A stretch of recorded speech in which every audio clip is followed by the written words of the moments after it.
Un peu l'esprit de tenue de l'armée qu'on est en train de faire. On est en train de faire des recherches. Là, on a trouvé un peu le motif, mais on est en train de travailler sur la couleur pour avoir la couleur exacte.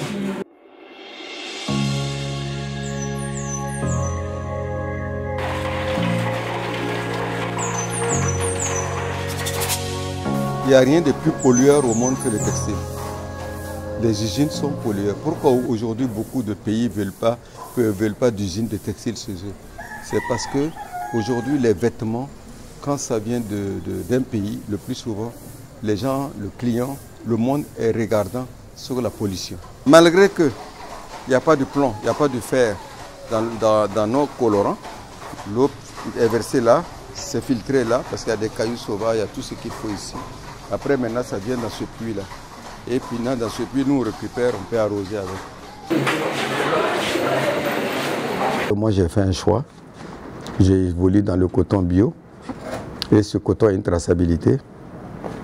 Et à partir du cotoculteur, qui doit cultiver autour de lui, il ne doit pas avoir des champs contaminés. Et que le coton, quand on transporte, il faut couvrir. Il faut aller avoir la certification Sesoko Bio à l'égrenage. Après, à la filature aussi, il faut avoir l'agrément, c'est-à-dire la certification qui est EcoCert. Et que ce coton, le fil revient chez moi.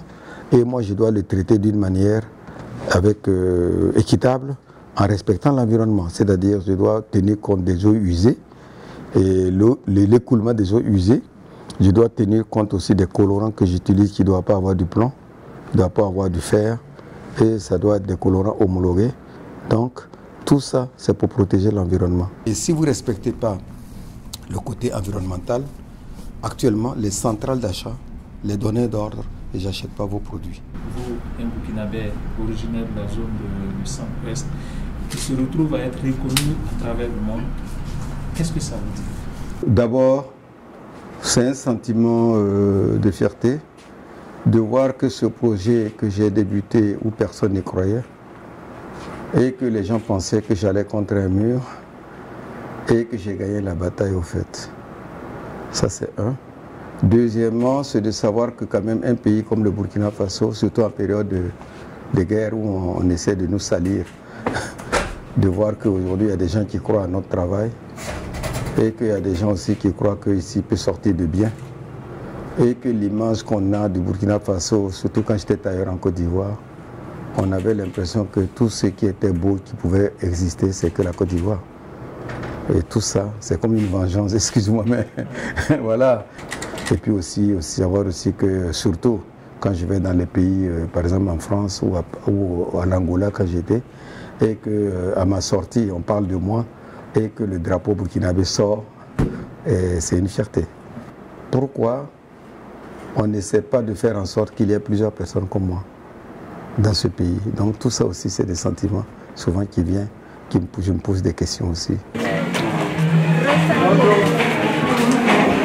Il donne le programme à chacun sait ce qu'il doit faire dans la semaine, dans la journée, même dans un mois. Voilà, même s'il voyage, chacun a son programme. Ça me fait plaisir d'habiller les grandes personnalités.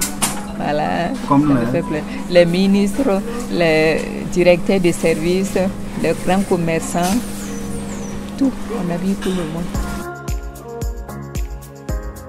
Bon, ça c'est le prix PADEV que j'ai reçu à Kigali, le prix d'innovation africaine. Bon, le reste c'est des trophées. Et puis j'ai été décoré aussi par le ministère du Commerce et de l'Industrie récemment. Agraf Industrie créative. Et puis l'autre aussi, j'ai eu une décoration du ministère de la Culture, des Arts. J'ai eu aussi une décoration comment on appelle ça, de la présidence de l'étalon. C'est-à-dire que j'ai fait des choses pour la nation.